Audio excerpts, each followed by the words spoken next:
주시는 하나님의 말씀은 요한계시록 2장 1절에서 7절까지입니다.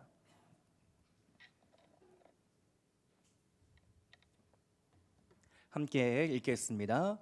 에베소 교회의 사자에게 편지하라. 오른손에 있는 7뼈를 붙잡고 7 금촛대 사이를 거니시는 이가 이르시되, 내가 내 행위와 수고와 내 인내를 알고 또 악한 자들을 용납하지 아니한 것과 자칭 사도라 하되 아닌 자들을 시험하여 그의 거짓된 것을 내가 드러낸 것과 또 내가 참고 내 이름을 위하여 견디고 게으르지 아니한 것을 아노라. 그러나 너를 책망할 것이 있나니 너의 처음 사랑을 버렸느니라.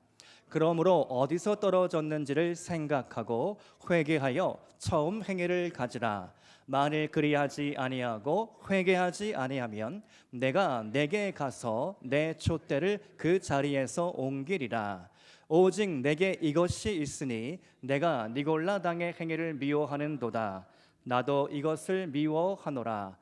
귀 있는 자는 성령이 교회들에게 하시는 말씀을 들을지어다. 이기는 그에게는 내가 하나님의 낙원에 있는 생명나무의 열매를 주어 먹게 하리라. 아멘.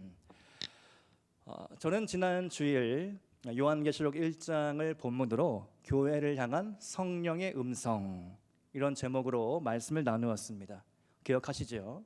부활주일날 주신 하나님의 말씀, 이기는 교회가 되리라. 이 말씀을 기도하며 붙잡으며 설교를 시작했습니다.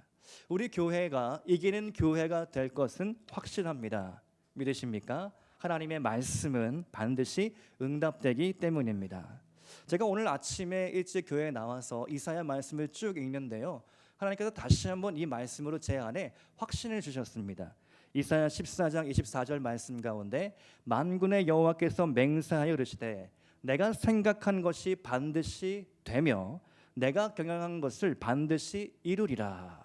이사야 14장 24절의 말씀인데요, 만군의 여호와께서 생각한 것은 반드시 된다, 내가 경영한 것은 반드시 이루어진다. 아멘. 이것이 하나님의 말씀입니다. 하나님은 언제나 말씀하시고 응답하시는 분이시죠. 말의 응답은 여호와께 있습니다. 그러나 우리는 해야 할 일이 있습니다. 기도해야 합니다. 지난 금요일 새벽 기도 시간에 생명의 삶 본문 순서에 따라서 에스겔 말씀을 나누는데요, 이런 구절이 나오더라고요. 그래도 너희가 이 일을 위하여 나에게 간구하여야 하리라. 하나님께서 회복해 주실 것인데, 황폐한 성읍이 사람 살만한 곳이 될 것인데, 땅이 복을 받아 열매가 무성하게 많이 나올 것인데, 그 일은 반드시 내가 말했기 때문에 이루어질 일인데, 그래도 너희가 기도해야 한다. 기도와 간구로 나아오라는 초청의 말씀입니다. 그렇다면 우리도 마찬가지입니다. 우리가 돌이킬 것은 돌이키고 해야 할 일이 있다면 해야 하는 것이죠. 회개할 일이 있다면 회개해야 합니다. 이제 오늘부터 7 교회의 이야기들을 들어가 보려고 하는데요, 하나님은 이 7 교회를 향하여 어린아이같이 3살 아이 다루듯이 마냥 오냐 오냐 잘했다 칭찬하고 격려하고 어루만지고 위로하시는 그런 분은 아니십니다. 이미 성장한 어른이 된 교회들에게 하나님의 일을 너희가 이제 마땅히 해야 할 때가 되지 않았느냐. 요한계시록을 쓰고 있는 이 연대를 대부분 AD 90년경이라고 추정을 합니다. 그러니까 이미 복음이 전파되고 예수님이 30년 40년 AD 주후 30년 40년경에 죽으셨고 한 30년이 넘게 이제 교회가 개척되고 부흥하고 나아가고 있는 것이죠. 이 한 텀이 지나가고 있는 이때에 이제 너희 교회들이 이제 부흥하고 성장을 했으니 마땅한 교회의 사명을 감당해야 되지 않겠느냐. 잠실빈다 교회는요, 이미 창립 40년을 넘어서서 올해로 44주년이 지나가고 있습니다. 이제 다가오는 새해가 되면, 너무 이른가요? 다가오는 새해가 되면 새해가 오죠. 45주년이 되는 것입니다. 우리 교회를 한 사람으로 비유한다면 이미 장성하여 가정을 이루고 자녀도 낳고 그렇게 어엿한 어른이 된 교회라는 것이죠. 하나님께서 우리 잠시빛나 교회를 보시면서 무엇을 기대하실까? 어떤 열매를 바라실까? 무슨 일을 하기를 원하실까? 우리 교회를 내려다 보시면서 과연 이제 내 일을 맡겨도 될까? 어떠한 일을 더 줄까? 이미 많은 일을 했지만 앞으로 더 큰 일을 감당하라고 하나님이 우리 교회를 부르시고 계신 줄로 저는 믿습니다. 이때 우리가 요한계시록 말씀을 하나씩 살펴보게 되는 것은 결코 우연이 아니라고 믿습니다. 성령께서 우리 교회에게 또한 여러분 한 분 한 분에게 말씀하시고 가르치시고 책망하시고 훈계하시고 때로는 찔림도 주시고 그렇게 우리에게 말씀하신다라고 저는 믿습니다. 그래서 오늘 에베소 교회를 향한 성령의 음성을 우리가 듣기를 원합니다. 에베소 교회로 시작하여서 이제 7교회가 쭉 이어지게 될 것인데요. 이 7교회의 이름을 우리가 한번 기억하면 어떨까? 저는 이렇게 외우고 있는데요. 에서버두 사빌라. 한번 따라서 해볼까요? 시작. 에서버두 사빌라. 뭘까요? 암호를 해석하면 같이 읽겠습니다. 시작. 에베소, 서머나, 버가모, 두아디라, 사데, 빌라델비아, 라오디게아. 첫 글자를 따서요. 에서버두 사빌라. 이렇게 외우면 됩니다. 됩니다. 금방 외울 수 있습니다. 한번 이번 기회에 초대교회 내가 이름 한번 외워보겠다. 에서버두 사빌라. 에서버두 사빌라. 한번 집에 가셔서 10번 이상 외워보시기 바랍니다. 근데 이 7교회는요, 제가 지난주에 말씀드린 것처럼 똑같은 패턴이 반복이 됩니다. 어떤 일이든 패턴을 파악하면 잘 해석이 되고 이해가 되죠. 지난 주일날 그것도 한번 말씀드렸는데요. 첫 번째로 예수님이 자기소개를 하십니다. 이 자기소개는요, 이미 1장에 다 나온 것들이 2장에 각 교회별로 맞춤식으로 반복이 됩니다. 한번 찾아보시기 바랍니다. 재밌습니다. 요한계시록 1장과 2장을 읽어보면 재밌죠. 이 두 번째로 칭찬이 나옵니다. 칭찬하시죠. 그 다음에 책망과 회개할 일을 말씀하십니다. 그리고 네 번째로 이기는 자에게 주시는 선물이 이러이러하다. 선물을 약속해 주십니다. 우리는 다 건너뛰고 선물만 받기 원하지만 이 과정을 우리가 잘 통과해야 한다는 것이죠. 그럼 먼저 에베소 교회에 나타나시는 예수님은 어떤 분이실까? 2장 1절 말씀을 우리가 한번 읽겠습니다. 요한계시록 2장 1절 말씀인데요. 제가 잘못 전달을 한 것 같습니다. 제가 읽겠습니다. 에베소 교회의 사자에게 편지하라. 오른손에 있는 7별을 붙잡고 7 금촛대 사이를 거니시는 이가.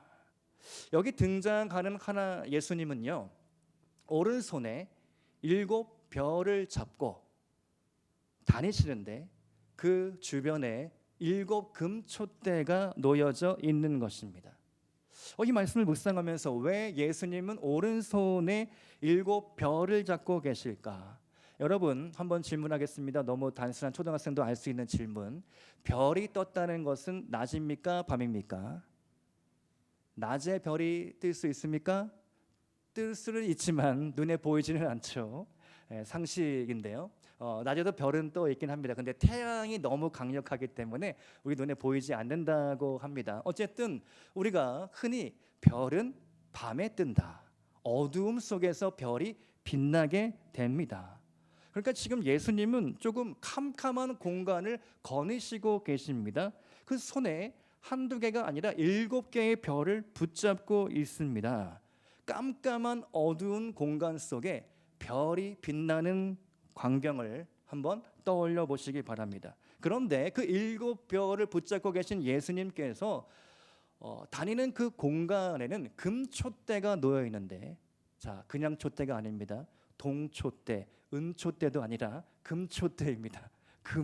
금입니다. 이 금이 얼마나 빛나겠습니까? 그냥 자체 발광하는 게 금인데 이 별빛에 반사되어 그 금촛대가 빛나고 있다. 반짝반짝하면서 별빛에 반사되는 그 7 금촛대. 그런데 왜 다 7개일까? 성경에서 7은요 상징수인데요, 완전수, 하나님의 숫자를 의미합니다. 또 7에서 하나를 빼면 6, 인간의 숫자가 3번 반복되면 666, 짐승의 숫자가 되는 것이죠. 요한계시록은 이러한 상징이 많이 있는데요, 7은 하나님의 숫자, 온전함, 완전함을 상징한다. 이렇게 기억하시면 좋습니다. 너무 공부를 하는 것 같네요. 빨리 넘어가 보겠습니다. 아무튼 이 촛대가 있다는 것으로 볼 때 우리는 당연히 하나님의 성전을 떠올려 봅니다. 성전 안에 금촛대가 있지 않겠습니까? 그러면 예수님이 거느시는 이 공간은 어디일까? 하늘 성전일까? 이 땅의 성전일까? 요한이 환상 가운데 봤기 때문에 알 수 없지만 어쨌든 깜깜한 어두운 공간에 7뼈를 붙잡고 계신 예수님께서 7 금촛대를 다니시면서 너무나 황홀한, 너무나 이 땅의 어떠한 빛남과 비교할 수가 없는 그 눈부시게 빛나는 광채와 함께 예수님이 짠 등장을 하시고 있는 것입니다. 그런데 예수님께서 왜 안절부절하듯 왜 거닐고 계실까?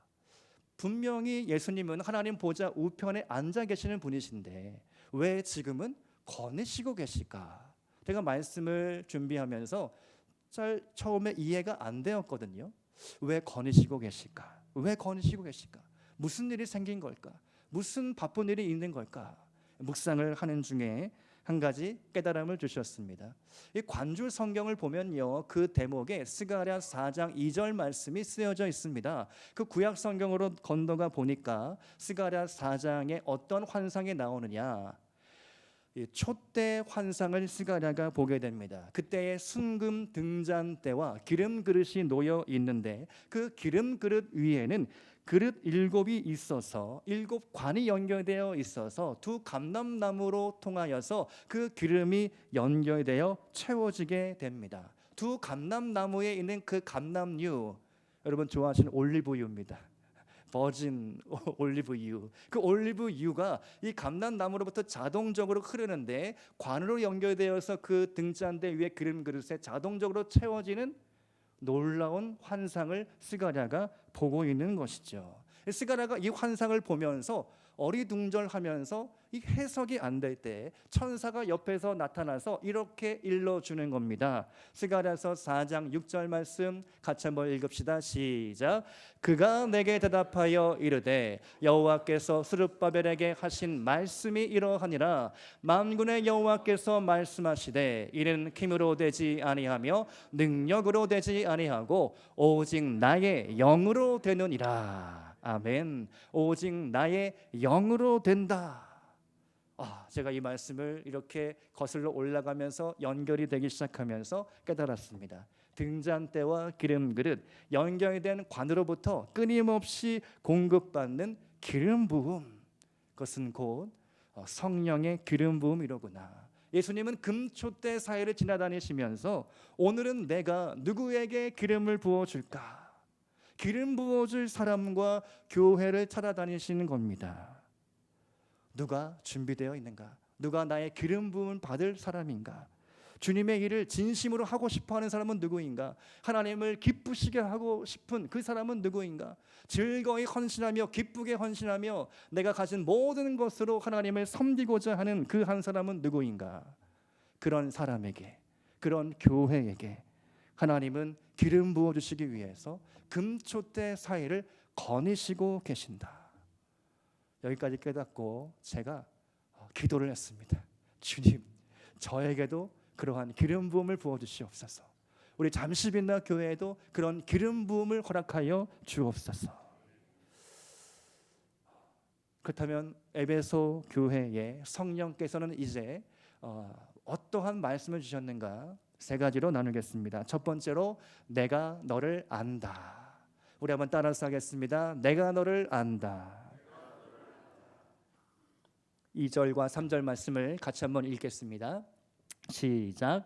내가 내 행위와 수고와 내 인내를 알고 또 악한 자들을 용납하지 아니하는 것과 자칭 사도라 하되 아닌 자들을 시험하여 그의 거짓된 것을 내가 드러낸 것과 또 내가 참고 내 이름을 위하여 견디고 게으르지 아니하는 것을 아노라. 아멘. 하나님이 아신다. 하나님께서 나를 아신다. 세상에 이보다 더 위로가 되는 말씀이 있겠습니까? 아빠가 나를 알아줬다. 엄마가 나를 이해해줬다. 직장 상사가 내 수고로움을 알아줬다. 회사 사장님께서 내 공로를 인정해줬다. 즉각적인 보상과 선물이 제공되지 않더라도 우리는 그냥 인정받는 말만 들어도 기쁘고 신납니다. 사람은 자신을 알아주는 사람에게 목숨까지도 바친다. 그런 옛 중국의 격언도 있죠. 근데 전능하신 하나님 만왕의 왕, 그 창조주 하나님께서 나를 알아봐 주신다. 그것으로 된 거죠. 그것으로 충분한 겁니다.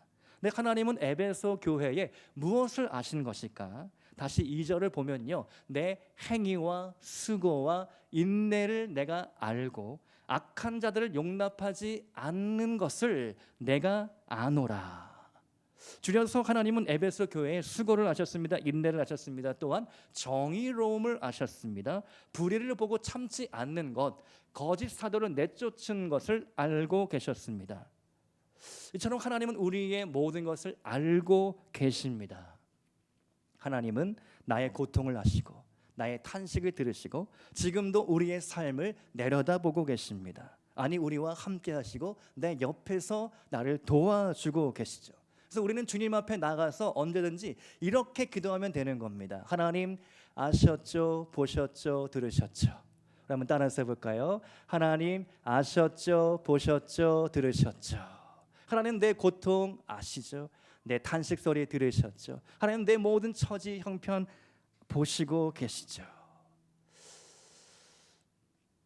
저는 이 말씀을 묵상하면서 하나님께서 우리 잠시빛나 교회에 주신 은혜와 또 여러분이 이 교회를 지키면서 수고하고 인내하고 게으르지 않고 또 악한 자들을 용납하지 않은 것들, 그런 모든 것들이 막 떠오르면서 사실은 어제 설교를 쓰면서 금요일 설교를 쓰면서 눈물로 설교를 쓰게 되었습니다.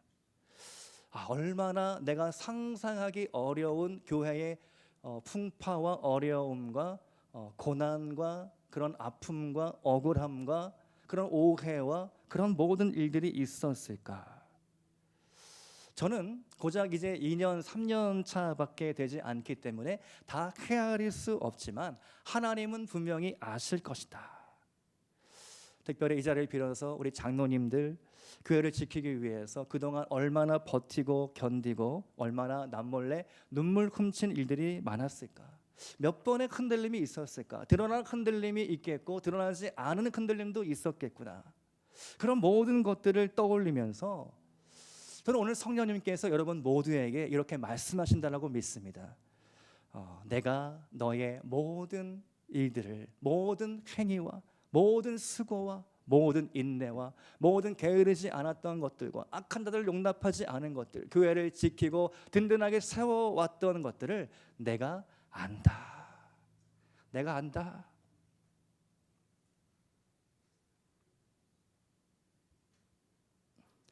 사람들이 몰라주어도 하나님께서 알아주시면 되는 것이죠. 우리 모두가 그렇게 우리 교회를 더 든든하게 지켜나가고 하나님의 인정을 받는 그런 우리가 될 수 있기를 축복드립니다. 두 번째로 성령께서 에베소 교회에 주시는 음성은요, 처음 사랑을 회복하라입니다. 요한계시록 2장 4절과 5절 말씀 같이 한번 읽겠습니다. 시작. 그러나 너를 책망할 것이 있나니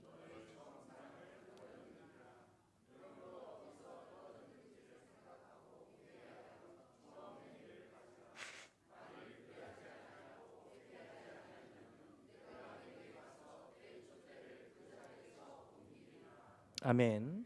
에베소 교회가 칭찬받았습니다. 인정받았습니다. 수고하고 인내하고 참 잘했습니다. 교회를 아름답게 잘 세웠습니다. 그런데 잘못한 일이 한 가지 있었으니 처음 사랑을 잃어버렸다. 여러분, 어떻게 사랑이 변합니까? 그런데 변하더라고요. 연인과의 사랑도 변합니다. 결혼해서도 변하더라고요. 아이를 낳아도 변하더라고요.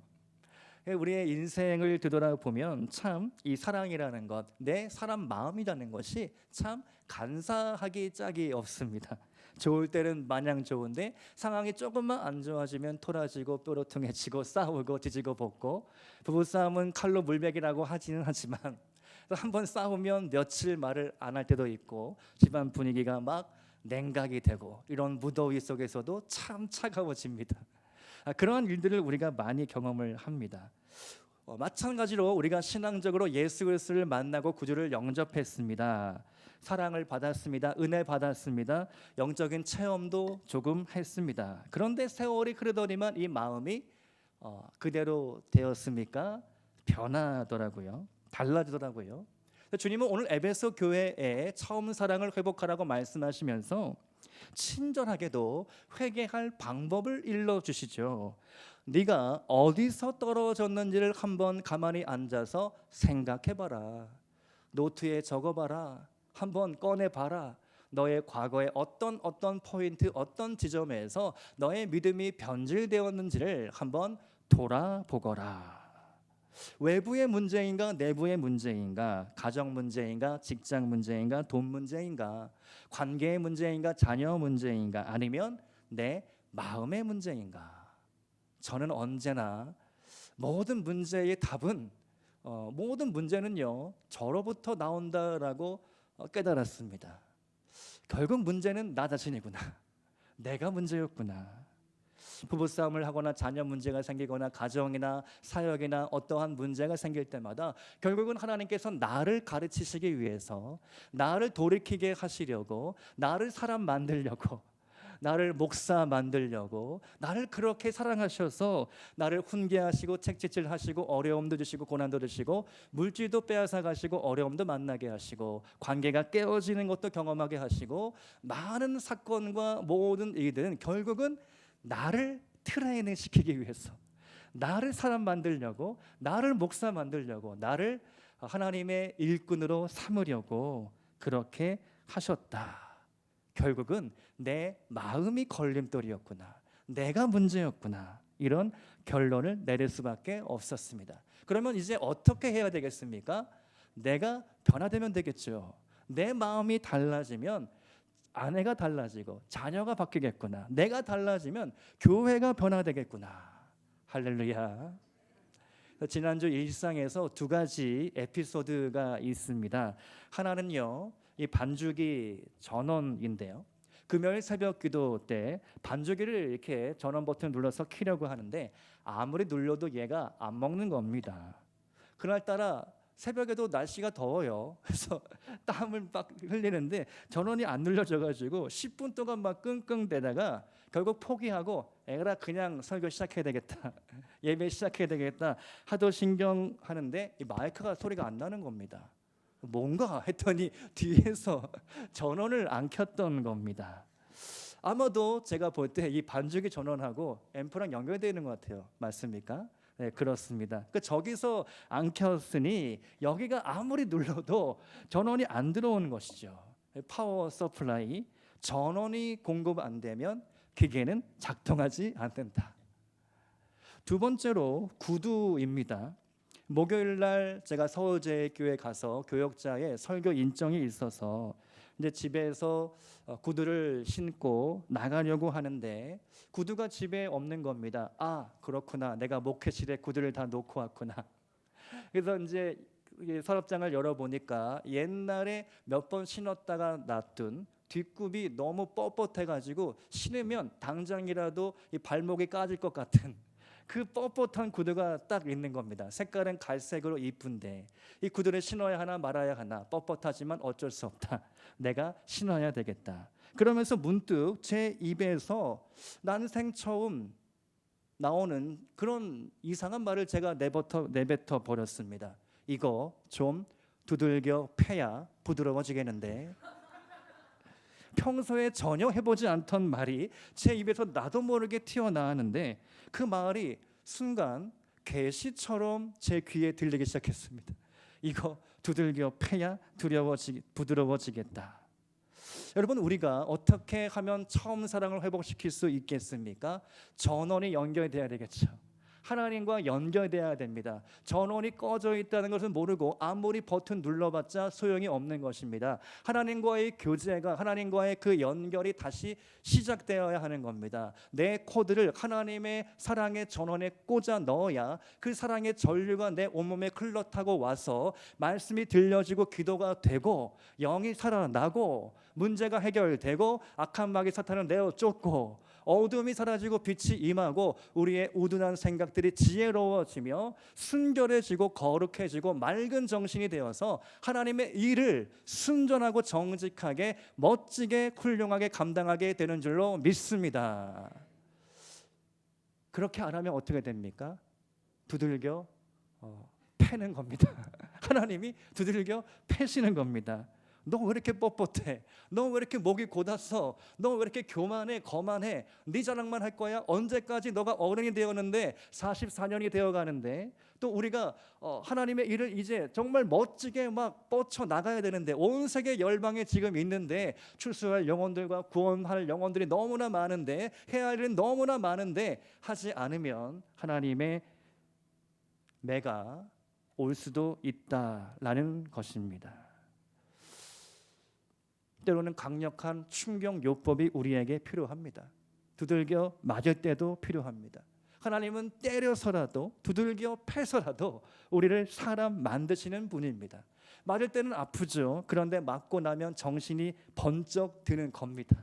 그리고 우리가 비로소 하나님께 길들여지게 되는 것이죠. 오늘 이사야 말씀을 읽으면서요, 이사야 30장 26절에 이런 말씀이 나오더라고요.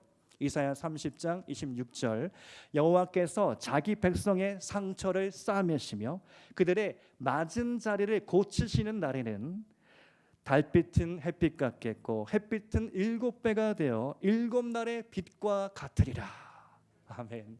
와, 이 말씀이 오늘 7 금초대 사이를 다니시는 예수님, 7별을 붙잡고 계신 예수님과 오버랩이 되면서 와, 하나님의 말씀은 틀림이 없구나. 하나님의 말씀은 다 연결되어 있구나. 7별과 7 금초대를 다니시는 예수님께서 우리를 때리시고 우리를 아프게 하시고 우리를 두들겨 패서라도 사람을 만들면 그 빛이 달빛이 아니라 햇빛이 아니라 7날의 7별과 같이 그렇게 아름답게 빛나게 될 것이다. 오늘 우리 잠실빈다 교회가, 오늘 여러분이 지금 성령님의 음성을 듣고 있습니다. 처음 사랑을 회복하라. 어디서 떨어졌는지 내 자신을 점검하고 돌이켜보아라. 오늘 이 말씀 앞에 여러분의 마음, 여러분의 삶을 다시 한번 돌이키고 회개하는 시간 될 수 있기를 주님의 이름으로 축복드립니다. 세 번째로 성령께서 에베소 교회에 주시는 음성은요, 촛대에 기름 부음을 받으라입니다. 그러면 따라서 합시다. 시작.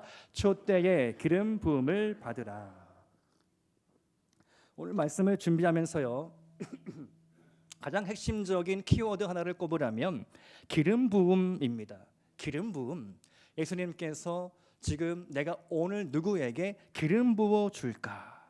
그 한 사람, 그 교회를 찾고 계신데 이런 질문이 문득 설교를 쓰면서 생각이 났습니다.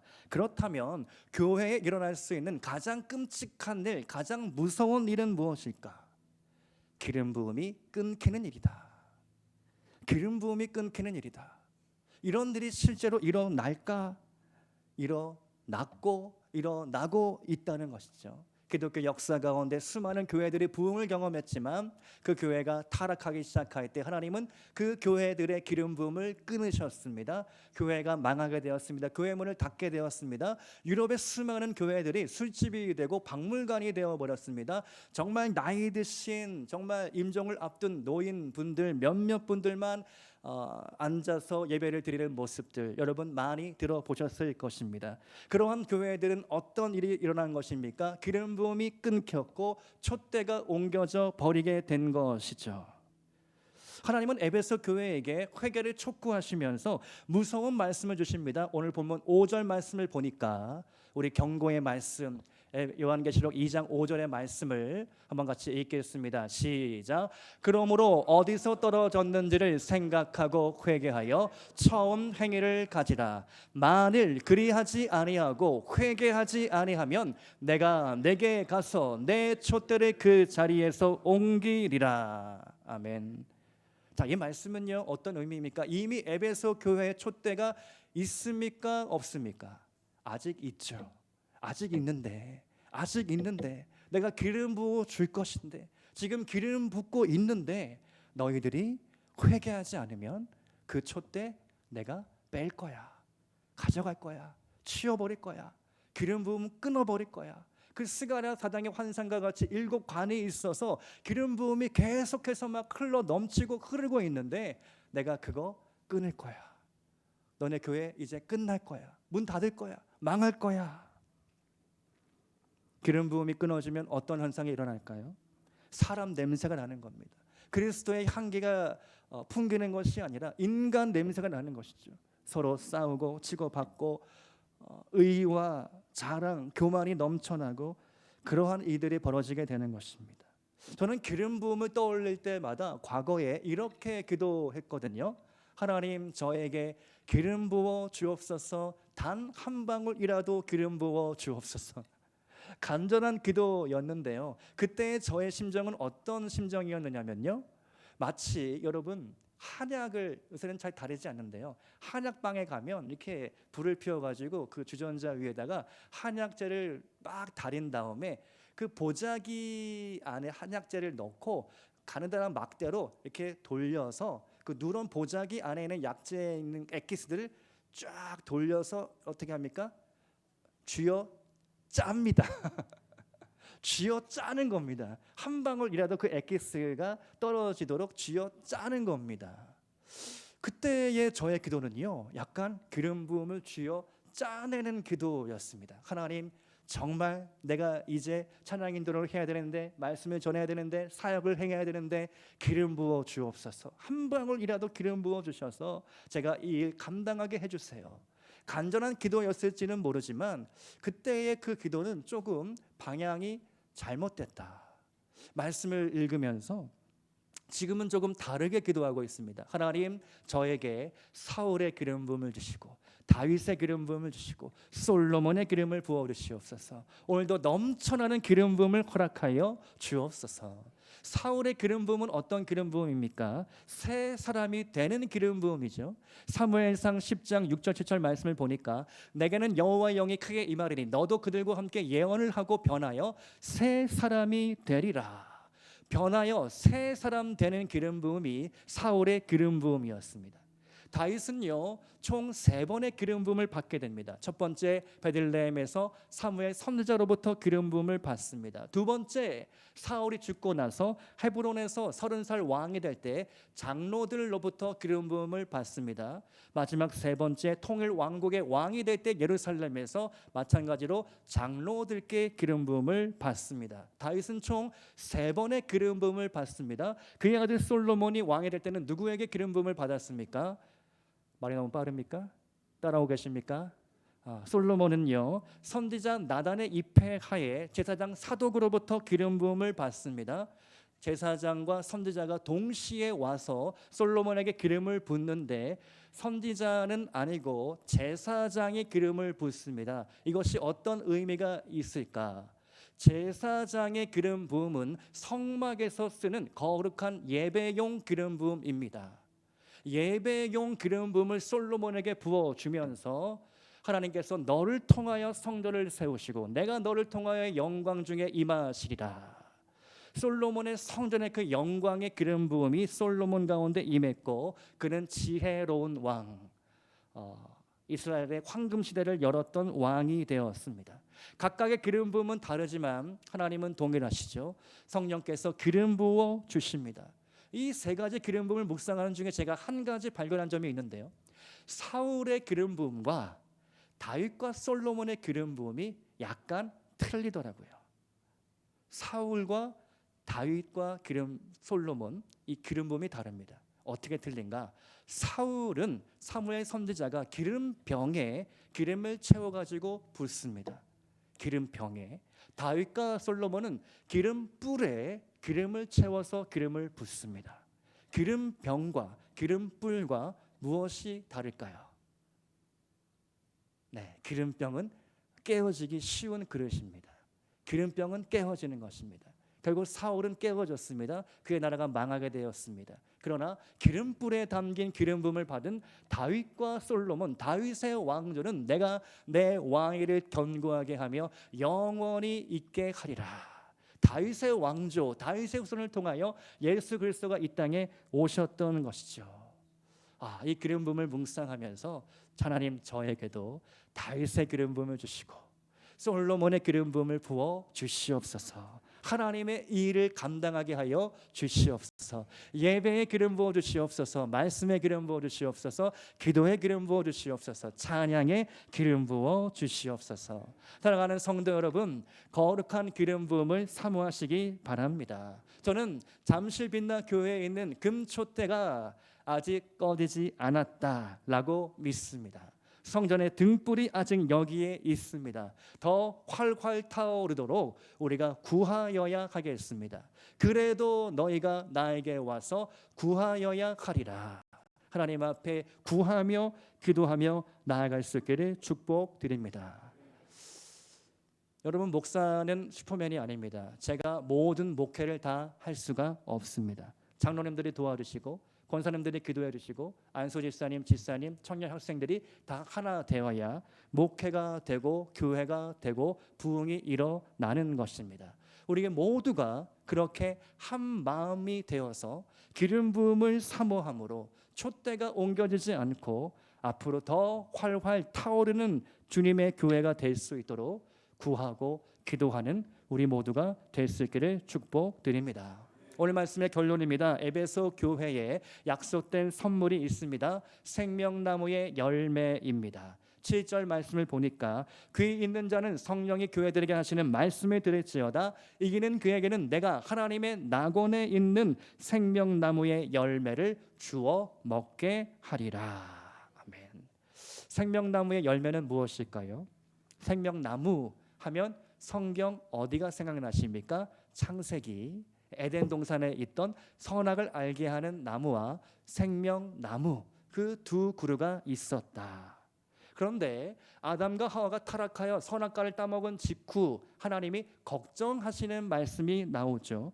창세기 3장 22절 말씀을 보니까 그가 그의 손을 들어 생명나무 열매도 따먹고 영생할까 하노라. 생명나무 열매는 금지된 열매였습니다. 그 열매를 따먹으면 영원한 생명, 불로 장생, 영생을 누리기 때문입니다. 창세기는 타락한 인류에게는 그 생명나무의 열매를 금지시켰습니다. 그런데 요한계시록으로 오니까 그 생명나무의 열매를 이제는 풀어주리라. 너희에게 주리라. 영생의 선물을 우리에게 준다라고 주님은 말씀하고 계십니다. 이것이 우리가 받고 누려야 할 선물입니다. 에베소 교회에 주시는 그 선물, 영원한 생명의 은혜와 축복이 잠시빛나 교회 가운데 강같이 흘러 넘쳐날 수 있기를 주님의 이름으로 축복합니다. 우리 교회에 나무들이 많습니다.